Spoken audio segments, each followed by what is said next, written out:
Hello guys and welcome back to the channel. My name is Domercraft and I hope we're all having a good day. It is Tuesday and we're getting ever so close to the transfer window deadline happening, and the deadline day is upon us. It's 2 days away, hopefully as this video comes out, because today a big signing in the top of the Premier League, or near enough the top a few teams, like some people might disagree with it, which is Antony to Manchester United for 85 million pounds, about 100 million euros.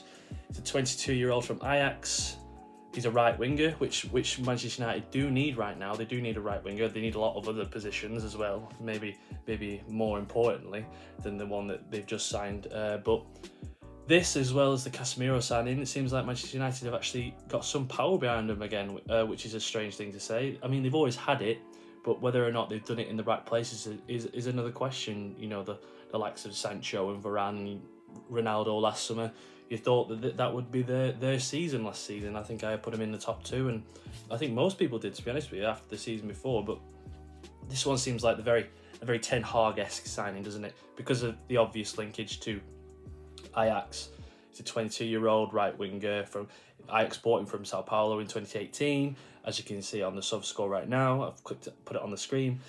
He had 8 goals in 23 games. However, the key thing from this stat is that they're all with his left foot, meaning that the way that Manchester United should play under Ten Hag is sort of key to why Ten Hag has gone out and said, I need Antony, because of the way that he will cut inside from the right-hand side, and then you'll have, obviously, on the other side, you'll have either Sancho or Ronaldo if he needs be, Rashford, Elanga. Of course, up front you'd have Ronaldo, like I just said, maybe more of a focal point, as well as Antony Martial, someone who may or may not be leaving now because of the sort of ripple effect that signings like this have at the end of the transfer window. It's going to be interesting to see if he starts him straight away or if he keeps on with the same team, because the last couple of games have looked a lot more promising, haven't they, for Manchester United? And it's a strange one, because this one seems like a sort of really over-the-top value for every other club that looks on the outside of Manchester United. But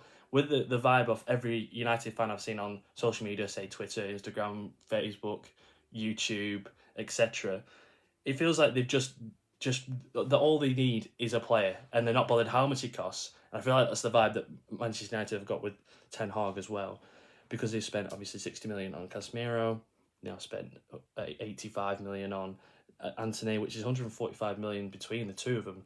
And for a team not in the Champions League, that could be catastrophic if they don't get there in the end. But this seems like the start of the revolution that they've got now there, because I feel like we say this every season, but you've got to let this grow. You've got to let this develop over time. You can't just have a season and say if they finish 5th this season.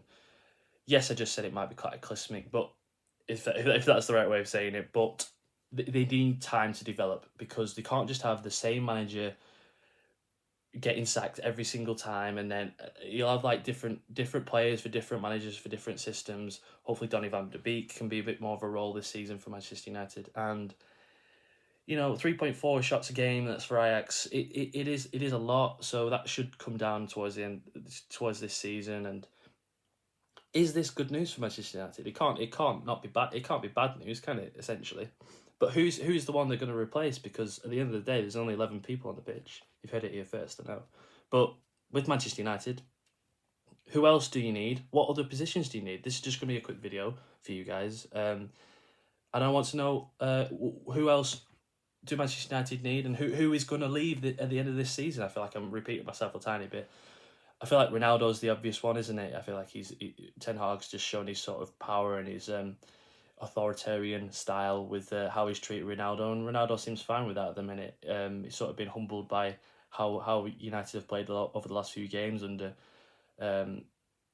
Cristiano Ronaldo, essentially, and people like Bruno Fernandes are really flourishing now while he's out of the team, which is what happened before Cristiano came into the squad. It's £85 million. I mean, for Manchester United, they're going to make that in about 6 months anyway. Whether that goes to the Glazers or back into the club, that's another question for another day. But this has just been a quick one. Antony to Manchester United for 85 million. The Premier League is the power force in the world at the minute, isn't it? And it is breaking more and more records, which is quite worrying in a time of recession and living cost crisis. It's its own little vacuum, isn't it? Football. We talk about 85 million for me and you. That's life changing sums of money, and even £85 is life changing for some people, like me and you. But it's a number that it's just a figure at the end of the day for these clubs. And a player like Antony, if it's just a figure, then it seems perfect. It seems like a match made in heaven. So they're the questions I've got for you, Manchester United fans. Is he the right fit, and who else do you need right now?